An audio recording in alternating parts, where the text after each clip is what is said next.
Peoples Party of India Democratic का 2 दिवसीय राष्ट्रीय कार्यकारिणी की बैठक संपन्न हुई है।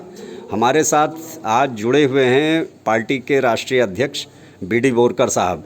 हम उनसे जानना चाहते हैं कि ये 2 दिवसीय कार्य समिति की बैठक में क्या खास निर्णय लिए गए और ख़ासकर जो अभी ये कुछ 2022 में कुछ राज्यों में जो चुनाव आ रहे हैं उस संदर्भ में क्या कुछ ऐसा खास हुआ।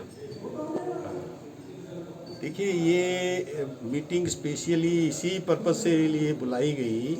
कि जो 3 राज्यों में, वैसे तो 5 या 6 राज्यों में इलेक्शंस आ रहे हैं, लेकिन हमारी गतिविधियाँ उत्तराखंड, उत्तर प्रदेश और पंजाब में हमारी इकाइयाँ हैं। और ये जो 2022 में जो इलेक्शंस आ रहे हैं पंजाब, उत्तर प्रदेश और उत्तराखंड में, इसमें हम मतलब इलेक्शन लड़ने जा रहे हैं और तीनों राज्यों की सभी सीटें हम इसमें लड़ने जा रहे हैं। इस संदर्भ में हमने ये मीटिंग बुलाई थी और इस मीटिंग में हमारी जो पॉलिटिकल स्ट्रेटजी क्या होगी इसके बारे में हमें काफ़ी विचार विमर्श किया और हम ज़्यादा से ज़्यादा लोगों को यहाँ इलेक्शन में उतारने वाले हैं और उसकी तैयारी के लिए हमने कार्यकर्ताओं को पूरे राज्य में मीटिंग लगाने का, कैडर कैंप लगाने के लिए बोला है और जो संसद गांव तक ये कार्यक्रम हमने दिया है 3 महीने के लिए और हो सकता है हम उसको आगे भी एक्सटेंड करेंगे ताकि हमारे पार्टी की जो नीतियाँ हैं उन नीतियों के बारे में हम हमारी जनता जो है, मूल निवासी बहुजन समाज की जो जनता है, उनको अवगत कराएंगे और उनको ये बताएंगे कि पिछले 70 साल से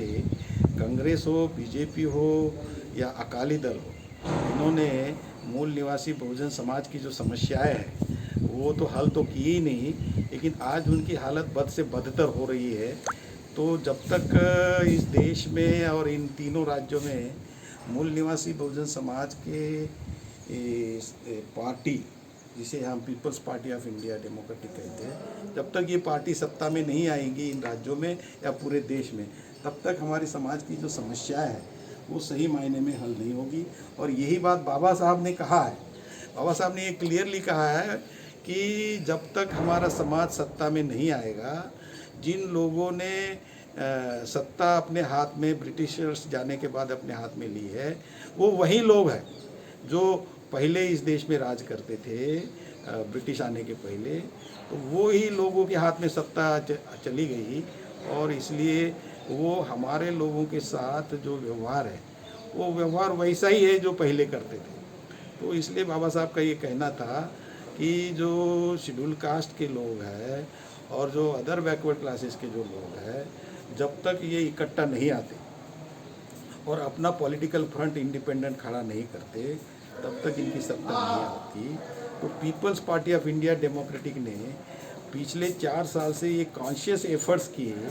और schedule caste, schedule tribe, other backward classes और इनसे जो भिन्न भिन्न धर्मों में हमारे मूल निवासी बहुजन समाज के लोग गए हैं, तो हम लोग की बदमाशी की वजह से गए हैं, तो उन सभी लोगों को एक पॉलिटिकल प्लेटफॉर्म पे इकट्ठा लाने का काम किया और ये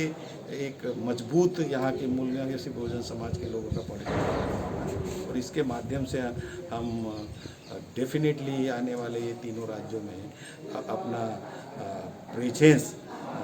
जो ये असेंबलीज है उसमें अपना प्रेजेंस दर्ज करेंगे।